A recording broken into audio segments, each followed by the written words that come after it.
Jan Estrada, nagpaliwanag sa kalagayan na relasyon nila ng asawang si Priscilla Mireles. Nagpaliwanag din tungkol sa babaeng iniuugnay sa kanya. Priscilla, sinagot din ang pahayag ni Jan.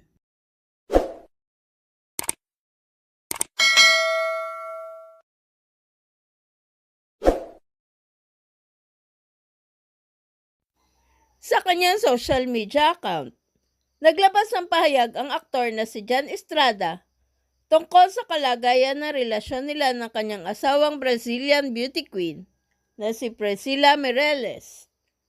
Ayon kay Jan, napagkasunduan nila ng asawa na magkaroon muna ng break sa isa't isa. Sinabi din ni Jan na marami ang nangyari, pero ang pinakahuli niyang gugustuhing mangyari ay ang saktan ang mga taong pinakamamahal niya.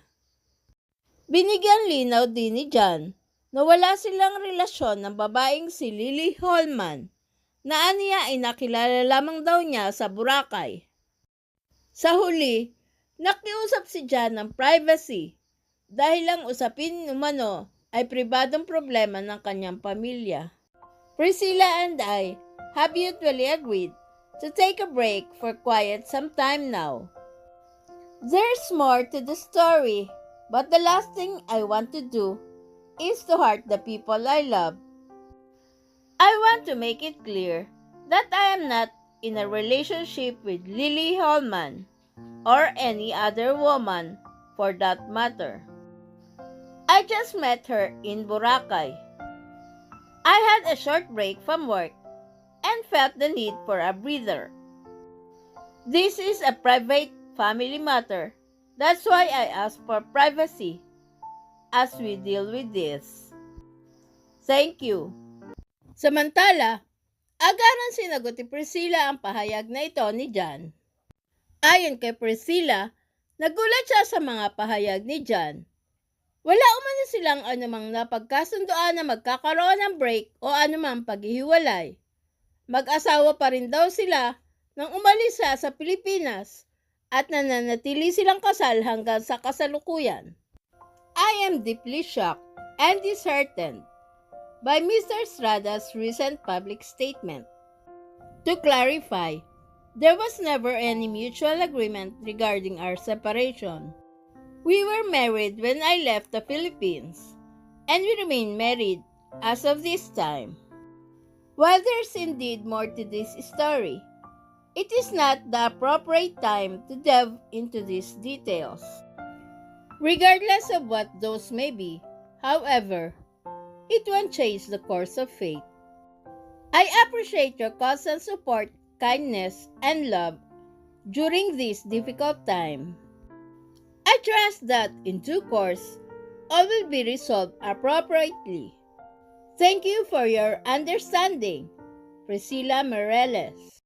Ang paglilinaw ni Jan ay nag-ugat ng walang pakundangan sinagot ni Priscilla ang comment na isang netizen sa post ni Jan kung sino ang kasama nito sa Boracay. Hayagang ibinuking ito ni Priscilla na si Lily Holman umano ang kasama nito sa Boracay. Kasabay nito, nag-iwan pa ng comment sa post na ito si Priscilla.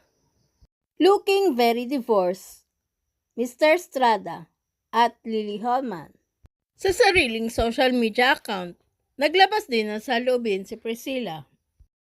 Ayon kay Priscilla, mabait umano siya subalit kapag napuno ay masamang magalit. The nicest people, they turn to be the most dangerous people. Because when we give our best and we get to the limit of the abuse of certain people, we know it just throw literally we don't care anymore. I'm a very patient, I'm very kind, and I'm very forgiving person, but until the limit.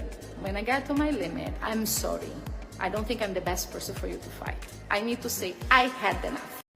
Gayun din, may mga lumabas na video kung saan makikitang sumasayaw si Jan kasama isang grupo ng mga babae na kinabibilangan umano ni Lily Holman.